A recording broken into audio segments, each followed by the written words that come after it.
in a year, which would be to the end of 44. And by that time, we were ready to take over and move them in and so forth. Now, in that group, there were 55 who already had PhDs, you see. So it was a very good group. The only one I had any trouble with had been a district attorney in Indiana and a Republican politician.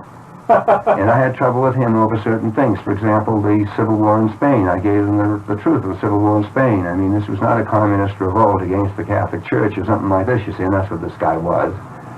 So this is the substance of the book, Tragedy and Hope. Do you see? Did you know while you were working on this? No. I was just trying to, you know, keep a day-to-day basis. You realized at the end of the accumulation of research and... Well, yes, I knew a hell of a lot more about most of this than most people.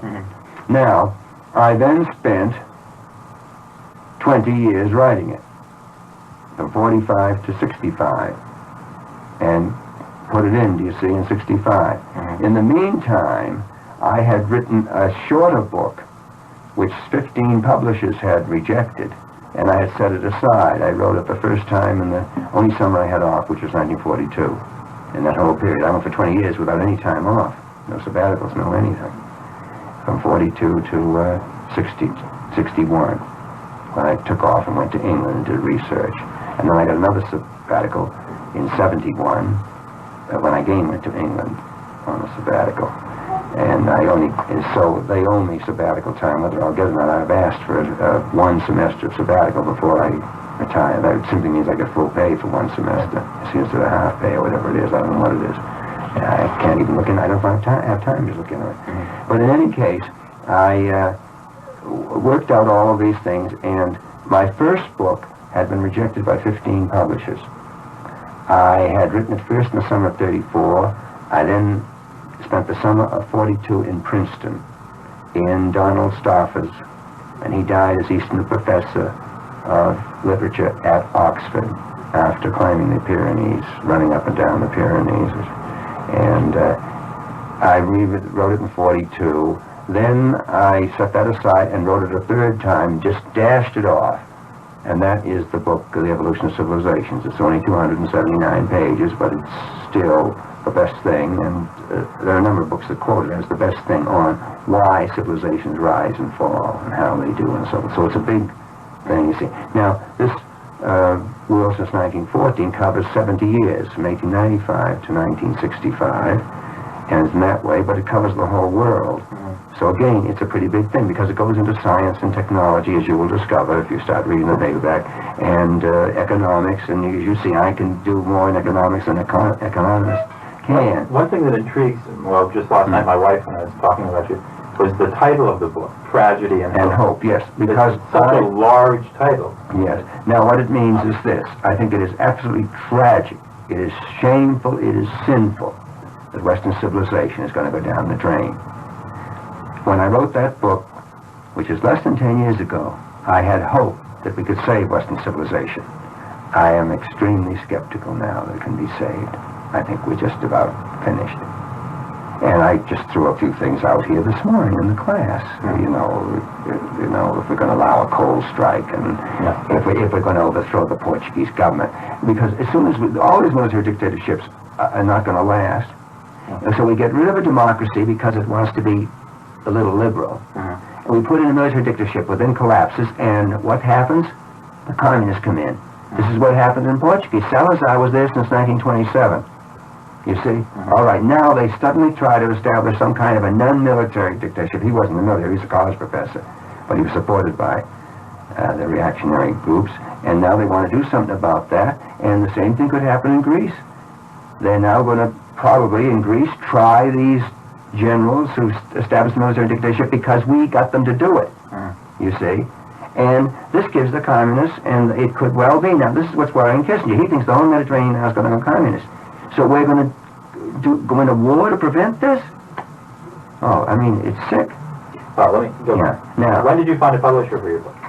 I found a publisher instantly, because the first book, I'm in current history, an editor, and I used to write a good deal for them, and that's who called me up one Monday and wants me to write about Spain today, what's going to happen in Spain, and I said it would take too much time, I don't do it. So the people at Current History said to me, in 1960, I just mentioned I had this book. I had many books. I have a whole lot of books, half written and almost wholly written, you see. And they said, "Did you ever ask Peter Rittner?" And I said, "I never heard of him. Who was he?" Call him up at Macmillan. So right to the phone. I was at the American Historical Association in New York, the meeting of 1960, and I went to the phone and called Macmillan and asked for Peter Rittner, and he came on, and I said, "I have a book, and I have somebody here who's the editor of Current History, says that you would like it," and so forth. He said, "Send it to me." A week later, I got a letter from him. It's a marvelous book. How many pages did you send him? I sent the whole thing. Which was well, just fat. Yeah, just about that fat. It came out as a book of 279.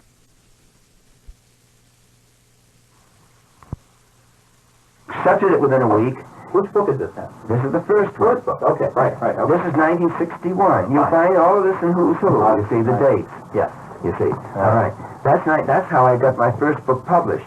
Now, when I signed the contract for that, 1961, they made me agree that I would give them my next book. Sure.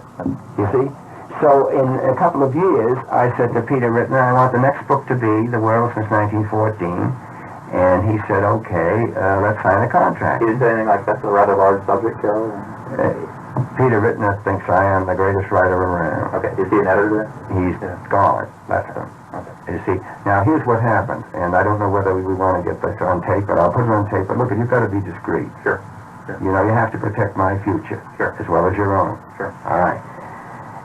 When Tragedy and Hope was signed, the contract, and right up to the last minute, which would be the spring and summer of '66, they were planning to bring it out in 2 volumes, boxed, for $17.50. Macmillan had been bought from Harold Macmillan at the Macmillan Company of England for $5 million, because he needed the cash. In the summer of '66, a holding company, Collier Books, which originally was Morgan, and they published Collier's magazine. Remember Collier's Weekly and stuff? All right. Collier's Books, now I don't know who controls it now, and it's one of these holding companies, came in. They bought up the Free Press, you know, in Illinois. They bought up Brentano bookstores. They bought up Macmillan. They came in and they looked at what they'd bought and they said, "You're spending money wildly and you're not taking in money. We got to stop it." The accountants for those. Yeah. So they said, "No advertising on any books that are published for the next 6 months. You spent too much on advertising." And the editors, like Peter Rittner, screamed and said, "We're not going to stay if this is the way you're going to do things." So they said, "All right, 1 ad for each book." All right, I got 1 ad for Tragedy and Hope, and it was a 1/4 page in the New York Times book review, I believe. That's all. How do you spell Rittner's name? Rittner. Peter Rittner. I imagine he's in Who's Who. He should be. Anyway, he has since left them. I don't know what he is doing. He still lives in the same place that I visited him in Riverside Drive, up near the George Washington Bridge. But he works for some World Book thing or something. There's World Publishers. Something else. And what he does, I don't know, because he's never got in touch with me since he left. And they also did not come out with the 2 volumes, right? No. And then when they saw it, they said, "Oh, this is going to cost too much. Cut it to 1 volume and cut the price $5." So that made it $12.50, but they never sold it at $12.50. They made it $12.95. So this is what it was sold. Now it went out of print. That was '66. It went out of print in '68. But in '68, Collier Books got in touch with me. I don't know how or why, and said, "We'll bring out the last half of this as a paperback," and that's what I gave you. That came out in '68. Right. And that, I think, is still in print. But I can't get an answer. I can't get a straight answer to any question from them. For example, they never told me until 1974, when I was trying to fight the pirate who reprinted Tragedy and Hope, that it had been out of print. They told me it's out of stock, and we will republish when we get 2,000. Right. But they never could get 2,000. I've told you this, haven't I? Because they were telling everybody who wrote in that it's out of print. Now, They denied to me. When did you realize there was a pirate edition? How did you find out? I found out everybody who wrote in that it's out of print. Now, They denied to me. When did you realize there was a pirate edition? How did you find out? I found out when somebody got a plain envelope with a slip of paper in it, available again, in short supply, Tragedy and Hope. The whole book. The whole book. And They came to you and said, and no, they called me up and said, did you know that your book is reprinted? I said, which book? Because they both had a print, see. And they said, Tragedy and Hope. I said, no, it isn't. You don't know who this person was? No, because it's exact copy. Exact. The dust jacket, everything, the binding is the same. Did they reset the type, or is it just Photo reproduction. It's exactly the same. Now, I can tell instantly that it's different, because they didn't notice that the original had yellow top on the pages. Here. Oh, right. You see, the original. The new one is white. So you, I would imagine, would call Macmillan and say, hey, you must be upset that they're reprinting this. I mean, that would be a logical They reaction. didn't give a damn, and I'll tell you why. What did you call? Now, how much is, well, we'll talk when we're done with it, and I'll ask you how much of this you're comfortable with in light of your lawsuit, et cetera, et cetera. Yeah, well, I don't We can know. talk about that. And I don't know why Macmillan acted like this. Now, immediately, But my logical reaction would be to call Macmillan and say, gee, you must really be no, upset. I didn't. Not right away, I didn't, because they had lied to me so many times and so many You years. already knew it was unfair. There's something funny. They had lied to me, you see, on everything.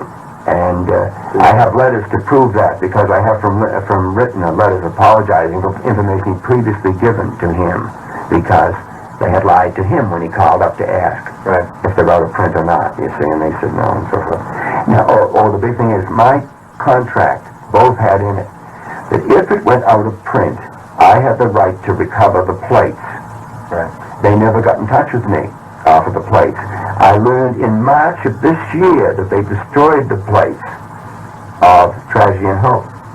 I learned in the summer 1971, because my wife got mad and called Macmillan on the phone every week while I was in England, and finally got from them a letter in which they said the plates had been destroyed. They had inadvertently destroyed the plates of the first book, Evolution of Civilizations, you see? Okay. So a guy called you, an anonymous caller. Yeah, he identified himself to me, but he's no. And he gave me his name and so forth, and he had got this.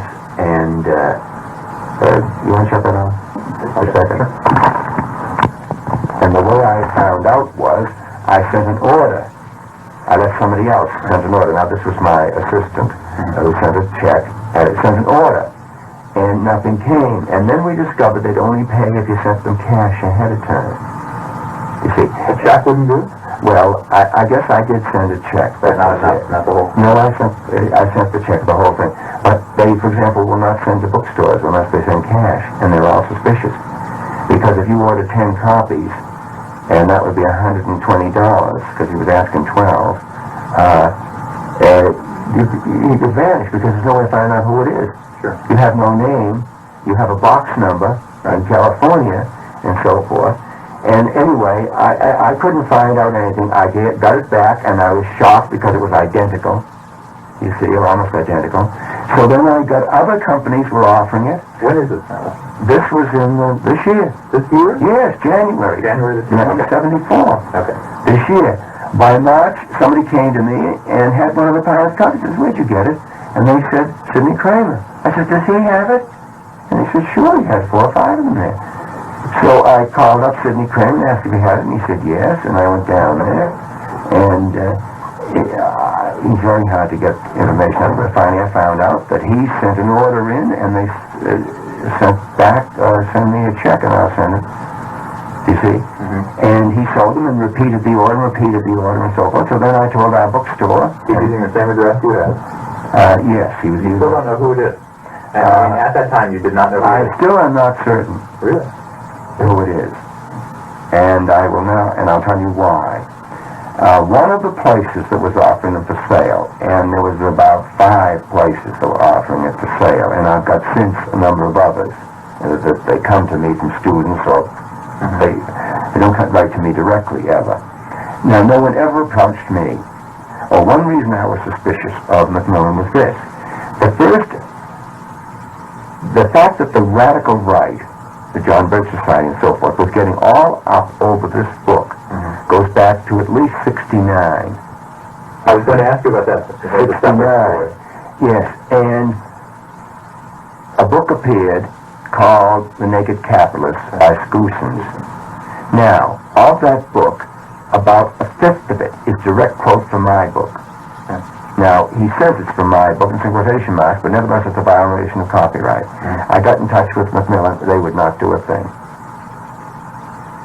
They said, I said, aren't you going to defend my copyright? They said, no, if you want to do something, we will support you and, and be a witness if you want and so forth. Well, I wasn't going to sue this guy.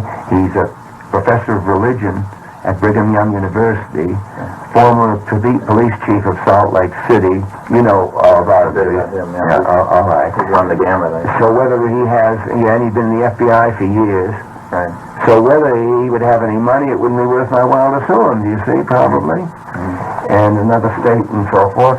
So I decided I'd let that go, but then I discovered they wouldn't do anything. And then Congressman Rarick, who was beaten in the primary just now, put that book into the Congressional Record, and a lot of things like this.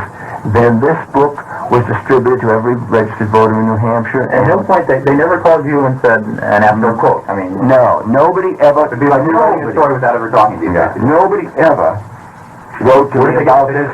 Do you know where they got the picture of you? From the PR office here? I think, let me see which picture it is. They tried to get pictures from the PR office, and I said, don't give anybody a picture if they won't tell you why. Oh, they got this from the PR office. Now, Scoosens couldn't get a picture of me.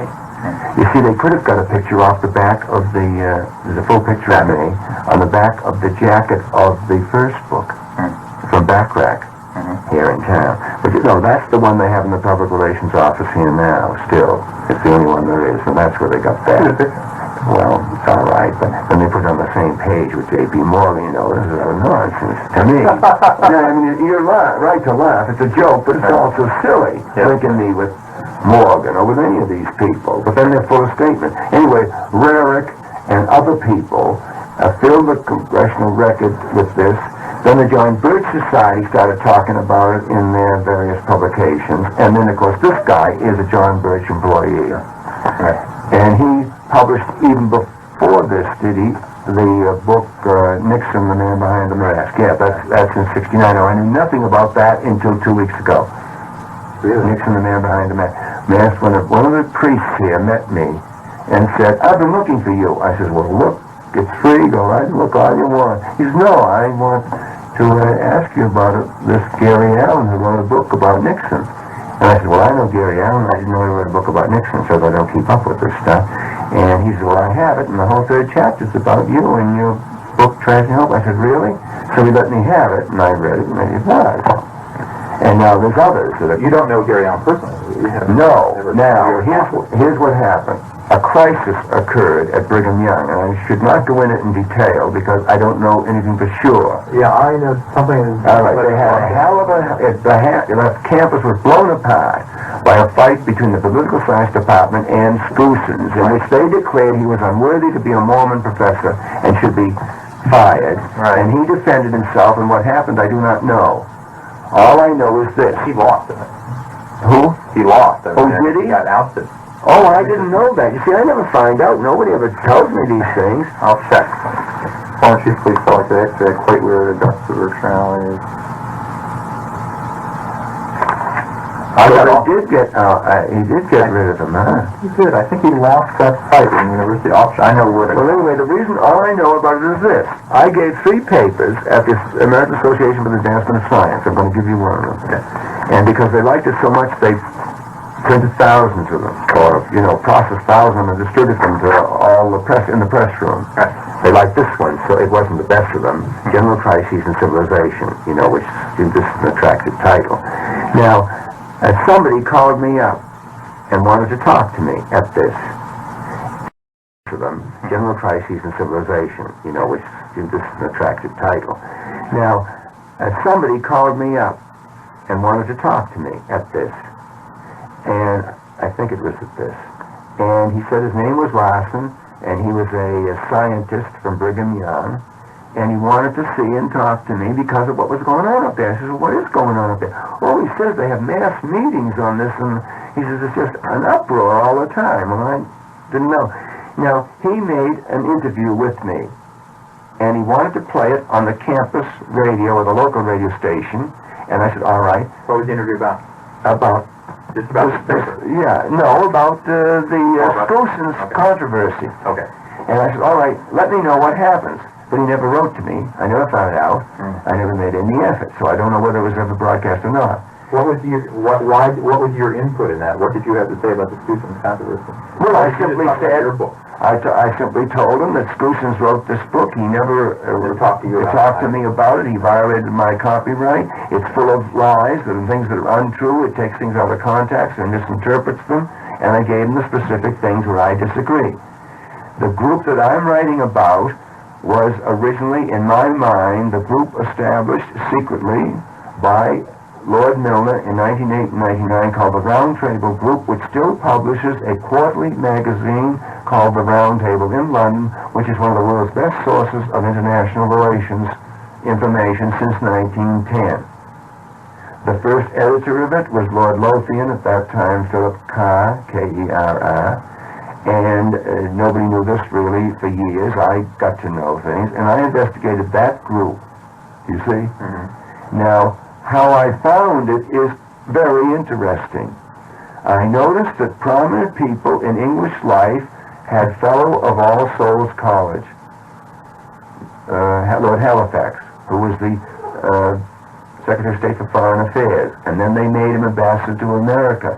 When they take the Secretary of State for Foreign Affairs and makes him ambassador to Washington, which most people would consider a downward step, it shows how important they considered Washington's support would be in World War II, you see? All right, he's a Fellow of All Souls. The fellow who summoned Neville Chamberlain in the 10th of May, 1940, and said, for God's sake, go, was Leo Amory. All right, he was a sidekick, the chief lieutenant, political lieutenant of Lord Milner. You see, he was a Fellow of All Souls. And so I decided I would study All Souls. This is purely historical. I got the names of all the people who had been Fellows of All Souls since 1899 to whenever I was doing it, which would be about 1947. And there were 149 of them. I discovered most of them were fellows for only 7 years, which is the regular appointment. It's of 7 years. But some of them were for 55 years, Fellows of All Souls. A man named Dougal Malcolm, who was the head of the British South Africa Company, which is what Rhodesia, you see. And he was for 55 years. I discovered that Lord Brand, who had been with Milner in South Africa, was for years, and he was the head of Lazar Brothers Bankers in London. And I discovered that Leo Amory was for years, and so forth. And above all, I discovered a man named Lionel Curtis who had no right whatever to be a Fellow of All Souls. You get to be a Fellow of All Souls either because you are a very prominent person, and as an honorary thing you will become an honorary Fellow for 7 years, or because you are an outstanding scholar and you get it by competitive examination when you graduate. That's how Lord Halifax got it. His name was Charles Wood in 1903 when he graduated from Oxford. He took a competitive examination and got it, but he's kept it. Now, I discovered he kept it because he went immediately to South Africa and met the kindergarten, which was the group of people that were running South Africa for Lord Milner, you see. They were called kindergarten because they were all young kids, you see. Now, these are the ones who remained forever after Fellows of All Souls, or in Lionel Curtis's case, he's the man who said, we've got to change the name from British Empire to Commonwealth of Nations.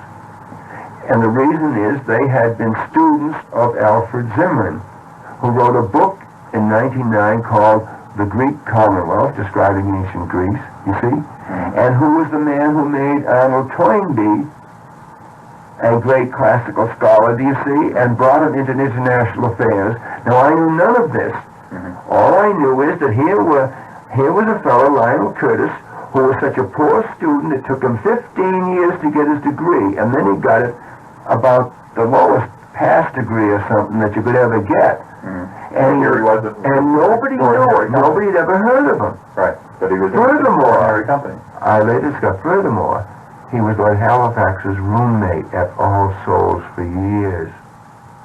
And then I discovered this fella is behind everything that's going on. My own Curtis, do you see? Now, I don't think we should talk too much about this. Well, no, I You see? right.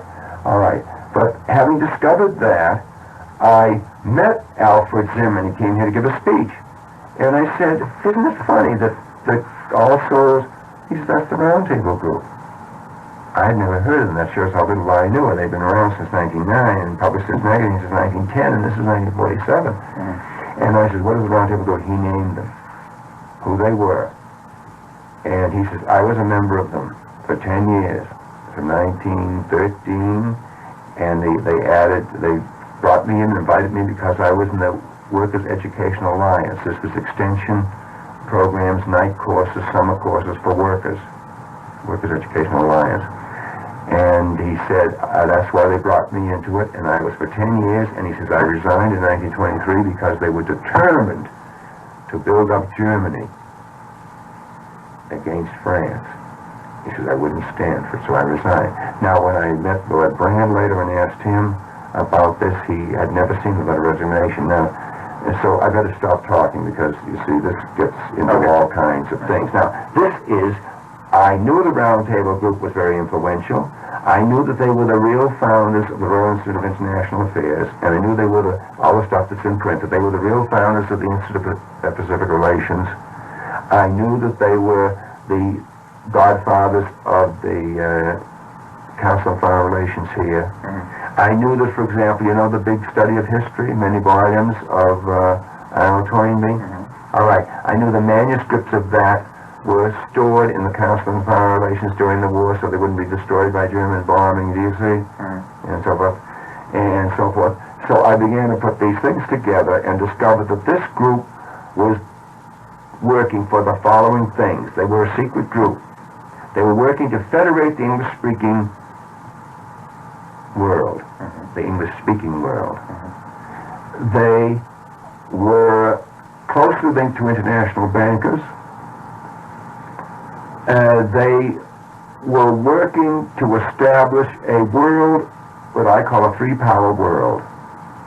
And that three-power world was the Atlantic bloc of England and the Commonwealth and the United States, Germany, Hitler's Germany, Soviet Russia, the three-power world. They said Germany we can control because it's boxed in, and all of this is in my book. It's boxed in between the Atlantic bloc and the Russians. The Russians will behave because they're boxed in between the Atlantic bloc, the American Navy and Singapore and so forth, and the Germans, do you see? Right. And therefore, now this is all described in my book, and this was their idea. Now notice, it's a balance of power system. It's essentially what Kissinger, although he doesn't know what he's doing, he's bungling everything. Because he's just a prima donna, you know, emotionally unbalanced person. He doesn't know what the hell he's doing, but it was a good idea. And what he should have been doing is described by me, and you really should read this, in Current History for October 1968. Now, if I had a copy, I'd give it to you, but I don't have it. It is how to construct a multi-block world in which the United States would be secure as we ever can be, and be independent and have freedom of action. Do you see? But he's blowing it in one way and another, and the whole thing's going to explode in his face, I'm afraid. And I hope to God it doesn't, because we can't afford, you know, another mess like this, these incompetents. Now, what is said in here is that these people are for world domination, and that you and the group I'm talking about were not. They were largely, partly financed, for instance, by Rhodes, the Rhodes Trust, and how they were largely, partly financed, for instance, by Rhodes, the Rhodes Trust, and how Milner got into this was he was the chief Rhodes trustee from 1905 when he came back from Africa to his death in 1925. All right. So this was It's an Atlantic block. Strite, Clarence Strite, S-T-R-E-I-T, Union Now with Great Britain. All right, he represents what this group wanted. Clarence, S-T-R-E-I-T. If he's still alive, he probably lives in Washington. I had his daughter in my class, and as a visitor, but not as a student of mine. And he was built up by this people as the only solution. This is in my book. His name and when it happened, and by the Round Table people. By the Round Table people, and it was his book Union Now, which came out in 1938, was called anonymously in the Round Table magazine by Lionel Curtis. The Only Way, it was headed. It was then reviewed anonymously in the Christian Science Monitor by Lord Lothian as the solution of our problems. And what it is essentially a union of the Atlantic bloc. Printed pages. Not world domination. Not world domination. Of course, this was Rhodes' idea. Right. He wanted the United States in the English compound. All right. Secondly, these people are not pro-communist, as I know them. And certainly the Round Table group and the Milner group and the people that I'm writing about, and I notice I followed them up only from 1940, which is the end of the Morgan Bank, when they had to incorporate because of the inheritance tax and stuff, they had to incorporate. They were before that a partnership. When did the Council of Foreign Relations form? It was originally established by a group here about 1919, Okay. but they had in the group that we went, it's the Inquiry. The Inquiry was the post-war planning group set up by the Morgan interests in 1917 in the United States, of which the technical head was the head of the American Geographical Society. All of it is in my book. No. Oh, yes, National I have Geographic. that on my mind. Ella Hugh, is it? No. That's all. Well, it doesn't. It's in my book. You see, my names are slipping me now. Anyway, it's called The Inquiry. There's a whole book on it, and it's called The Inquiry. So you can find it by looking up that title. But you can find it also if you can look at my book. The unfortunate part is it's not in the paperback. It's naturally, it's in the first part when they were forming the thing, which is in the big version of it. The Inquiry got together in Paris and agreed to establish an organization out of which came the Royal Institute of International Affairs. And that Royal Institute of International Affairs had branches in all of the Commonwealth countries, Australia, New Zealand, South Africa, Canada, eventually in India, and they even, I think, had one somewhere else. Pakistan, when it divided, they established one. But in the United States, of course, they didn't have to because they had the Council of Foreign Relations. But when they came over here, coming back from Paris, they found that a movement had begun here already to form a Council on Foreign Relations, so they moved in and took it over, and they could do that because they represented Morgan. And in that crowd was Willard Straight, who was a Morgan partner, and he died at the peace conference of the influenza. And, of course, the man who was the active, supposed to be, Tom Lamont. President Bill Clinton. Great guy for revealing this, but then they became absolutely sour, and they're now denouncing me. And I'm a member of the establishment, and Because you're repudiating it? I don't know. You don't know why? I don't know, really. I'm baffled. I'm baffled by the whole thing. I don't know why the Millen acted the way it did. I don't know why. I can think these guys are just trying to make a living. I think they'd write anything that they got paid for writing, which is my feeling about it. So, now, I was angry about this. Then somebody wrote to me from the University of Nevada, I believe it was, in Reno, I think. And he was very angry over what was going on there, over this. Now, this is in the 71? No, this would be 73. 73 that it came to your attention. Oh, this came in the election of 72. 72. The Okay. spring of 72. Okay, fine. So it was right after it came out. Yeah, I think. Okay. then in 73, somebody told you. In 73, somebody called me. Now, I can give you the exact dates on this if I can get to the papers, but I don't have them anyway. And he wanted me to do something to stop the influence that this book was having in Nevada, particularly as promoting anti-Semitism. Now, basically, Professor Quigley is talking about the book None Dare Call It Conspiracy, written by Gary Allen and Larry Abraham. And the book doesn't promote anti-Semitism. It does talk about some Jewish bankers, but then there are Jewish bankers and there are a lot of non-Jewish bankers. It has nothing to do with Jewish at all. It has to do with people who have the desire to create a world system. And the majority of bankers, as Carroll Quigley points out, of international bankers are not Jewish at all. In fact, many times these Jewish names are used, I believe, personally as a front to draw our attention away from the real forces working behind the scenes. So let's go ahead and go on with the interview with Professor Quigley. Because there's a group of people who are using this book, and they're total nuts. I get letters from them all the time. I can show you some of them if you want. Complete nuts. Who claim that this is a Jewish conspiracy that is part of the same thing as the Protocols of the Elders of Zion, which we now know was a bizarrest Russian police forgery of 1905. It wasn't. It was written by that this is the same thing by as Madame the Blavatsky's Illuminati. disciples. And the Illuminati were founded in 1776 by a Bavarian named, I think it's Weishaupt, or something like that. And that the Illuminati are a branch of the Masons, and that they took over the Masons, do you see? And the whole thing is a nightmare. Right. That all secret societies is the same secret society. Now, this was established by nuts for hundreds of years.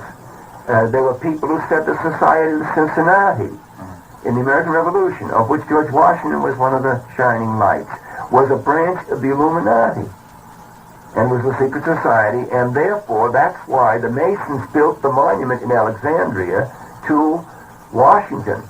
Not because he was the first president of the United States, because he was the Mason and the head of the Illuminati in this country, and therefore was one of the founders of the Society of Cincinnati. Do you see what I mean? And it becomes, you can't believe it. Now, these same conspirators are the Jacobins who made the French Revolution. A woman named Nesta, N-E-S-T-A, Webster, wrote that book. To refute it, my tutor, who's a Rhodes Scholar, Crane Brinton, B-R-A-N-T-O-N, wrote his doctoral dissertation called The Jacobins, in which he refutes her. Do you see? Right. Now, I think at the end of his life, Brinton probably came to feel that he was wrong, that there was some secret society involved in the Jacobins.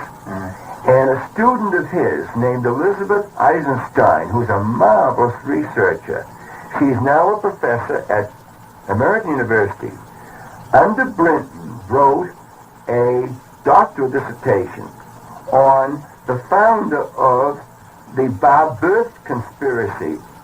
The Babeuf conspiracy was a conspiracy of the extreme left, which burst out in France in 1894 or so, led by a man named Babeuf, who was executed for it.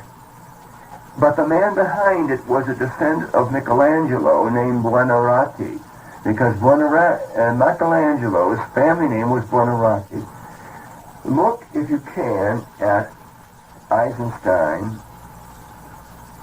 book, which is published by Harvard, a doctoral dissertation, which shows that Buonarroti founded many secret societies. You see, one of them was the Babeuf people, who are now being praised to the skies by all the neo-Marxists, like Marcuse and others, you see, as the great heroes, because they tried to change the French Revolution from a middle-class, bourgeois, capitalist revolution, constitutional revolution, into a communist revolution. Now, Buonarroti is also the founder of the Carbonari, of which Mazzini was the head in the 1840s, which united Italy in the 1860s. Do you see? So, as if you start with Buonarroti, which as far as I can see is 1893 and 1793, 1794, I think you can trace a connection down through these various secret societies which culminate in the Mazzini Carbonari. For example, I'll say one thing. Okay. Italy was able to get free from Austria only because France defeated Austria. Why did France do that? Nobody can see why. It wasn't to France's interest. And yet France declared war in 1859 on Austria, and at the Battle of Magenta and Solferino defeated, and suddenly made a peace treaty without freeing all of Italy. And the reason we're told they suddenly made the peace treaty was because the emperor, this is Napoleon III, was so sickened at the sight of the blood. Do you see? Now, why did he do this? He did this because in 1868, a Carbonaro threw a bomb at him. This Carbonaro was arrested, executed, but before he was executed, the emperor went to his cell, as I understand it, and the Carbonaro gave him the secret sign of a fellow Carbonaro because the emperor of France, was elected president of France in 1848, seized the throne in 51 and proclaimed a new Napoleonic empire, and was overthrown by the Germans in 71. So he was the emperor for 70 really, for 20 years, you see. But he had been a refugee from France because he tried to make a revolt in France, I think it was 1829. And as a refugee, he joined the Carbonari secret society. Furthermore, he was a private policeman in the Chartist March on Parliament in London in 1848, the year in which he was elected president of France. He's a mysterious figure, do you see? So, what I'm summing up is this. I do think that there is probably a continuous sequence of secret societies from Buonarroti, Babeuf conspiracy, which is 1894-95, through the Carbonari unification of Italy, which would be 1861. I cannot see anything since then. It may exist. I haven't really studied it. But I cannot see any connection between the Masons and the Illuminati, founded in Bavaria in 1776. And I can't see any connection between them and Buonarroti. Well, now, but that's what these people are saying. It's all one. Right. And some of them say it goes back to Noah building the ark. Well, one thing that it seems to me this conspiracy theory of history is appealing because it's so simple. It's so simple. It explains everything that is unexplainable. It's going wrong. And if you raise one point that doesn't fit, they say, see how clever the conspiracy is. Yes. Now, that they've I want to show you something. This is what they start. They start by showing you a $1 bill. And they say, why is there a pyramid with an eye over it? Do you see? This is the symbol of the secret society. Now, if you ask people, the secret society, according to them, there's only one, you see. That's right. Now, the secret society that's gone through generations, through centuries. Yes. Now, if you ask the United States government why it is there, they have great difficulty explaining, and they mostly come up with it's the Masons, Masonic symbol. But then you say, why should the Masonic symbol be on the American dollar bill? And they have no explanation. So there is something. If you look at this monument in Alexandria to Washington, it is the pyramid. You see, now the eye over it is the light. You see. So I could go further into this, but won't have to, because this symbol is at least 6,000 years old. And I can give you the history of 4000 BC. It has nothing to do with the Masons. Now, maybe the Masons adopted it, you see. But it has nothing. But I will not go into that. That's a totally different story. Okay, so this man from Nevada, or this person from Nevada called me up and said they were having a hard time with the anti-Semites using this book as an argument against Wall Street, against bankers, against Jews, against communists, and everything else, and they wanted me to debate with this fellow who got in touch with me, who was a professor at the university. Who believes this? No, he doesn't believe it. He was trying to get rid of it. The same way the fellow who called me from Brigham Young was trying to stop this hysteria, which was sweeping that mountain area, apparently. Right. And so they said, would you debate Gary Allen and Larry Abrams? And I said, well, I'd rather not, frankly. He said, well, we need your help. And I says, well, are they both going to be debating me? And he says, no, there's a Dr. So-and-so here who will debate with you. And he is, I think, a medical doctor. I'm not certain of that. But he was Jewish. And what he was interested in was the anti-Semitism part of it. He's going to debate on your team, on your side. On my side. Right. And they said it's going to be absolutely the strictest thing. We'll be on the air for an hour. We'll be hooked up on telephone through the country. I will be the coordinator, said this fellow, of this, and it'll be rigorous. You must stay on the subject or I will stop you. There must be no personality attacks or I will stop you. You can each talk for 10 minutes, I think it is, or 5 minutes it could have been. And then when each of the four has talked, I think it was for 10 minutes, then each will have the right to have a 5-minute rebuttal or something, you see. Now, in the course of it, I soon discovered that Gary Allen didn't know up from down. But Larry Abram was immensely well informed. He knew all about corporation finance and bankers and who were their partners. He's tremendous. How did you find out talking to people? I found it out from the debate. Oh, okay, that's what I was going to ask. You did go to the debate? Yeah, Larry Allen simply repeated everything that was in here. Right. When I put in my rebuttal and said these various things, he then started pulling information at me. Some of it I had never heard of. Now, I don't know everything. And the new book that's out now, published by the Buckley, I guess it's the Bill Buckley Press, Arlington House, I suppose it's Bill Buckley, I'm not sure of that, called The Bolsheviks and Wall Street. Oh, we got to go to lunch. The Bolsheviks and Wall Street has lots of things in there that I didn't know. Now you can stop this. Yeah, well, I told you that. You want to put down there? Yeah.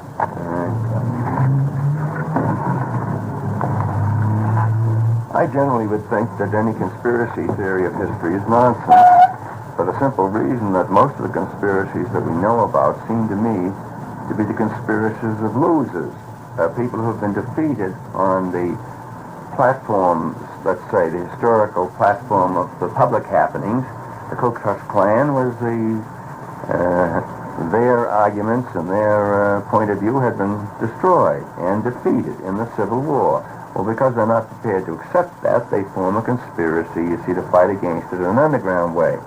And those people who could fight up in the open do so. Those who can't go underground. It seems to me this is essentially what conspiracy, the Palestinian Liberation Army, would be a similar thing. You see, I think on the whole they're pretty well a group that has not got really very much, and so they have to be terrorists. And well, if I could play the devil's advocate, I think talking about the international banking conspiracy, they have not lost out. They simply don't want any attention. They don't want to draw the ire of the people.